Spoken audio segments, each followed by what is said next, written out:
So today's review I'm bringing to you is actually one that is a classic.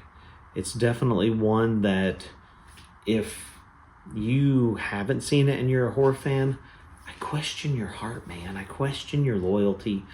Know that everybody's probably seen this one, but I would be amiss if I did not talk about it because it is one of my favorite movies of all time. I'm talking about the 1987 Hellraiser.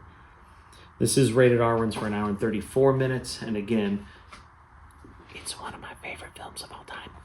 But this thing's a classic. If for some reason you haven't heard of it, let's get you connected. 20 years ago, Clive Barker unleashed a nightmare like no other, a deliciously depraved vision of hell on earth that changed the faces of horror forever.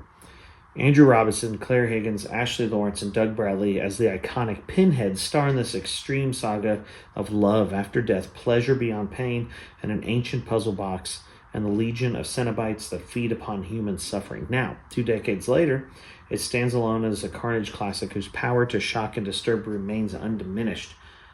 We have such sights to show you. So, yes, the classic, like I said, one of my favorite films of all times.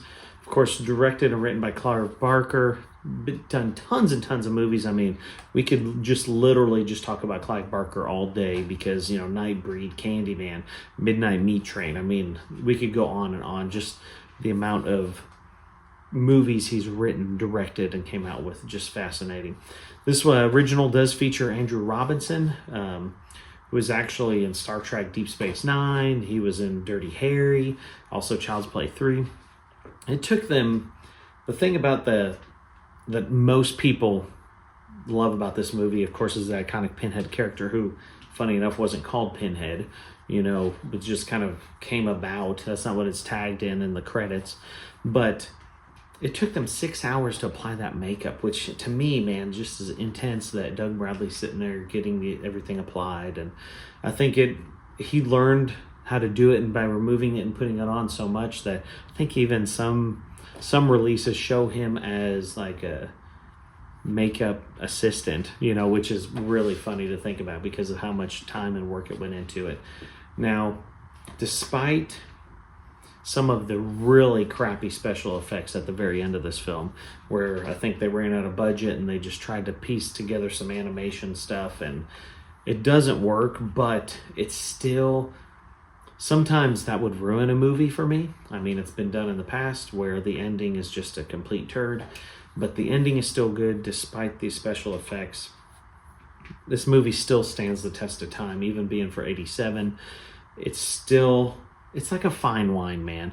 As this thing gets older, it's still good. It's still enjoyable. I could still watch it over and over and still get fed and be like, hell yeah. The acting, the plot, the story, it's all top-notch. It's classic, iconic horror that it's hard to even get to that level. It's a beautiful film. You got to have it in your collection if you don't. If you haven't seen it, well, we do have such sights to show you. And your pain will be legendary, even in hell. Check it out. Hellraiser, I'm giving it an 8 out of 10. It's classic, man, 1987. If you've seen it, comment below. I'd love to hear your thoughts. Like, subscribe, hit the death bell for notifications. Appreciate y'all so much. Stick around for more content.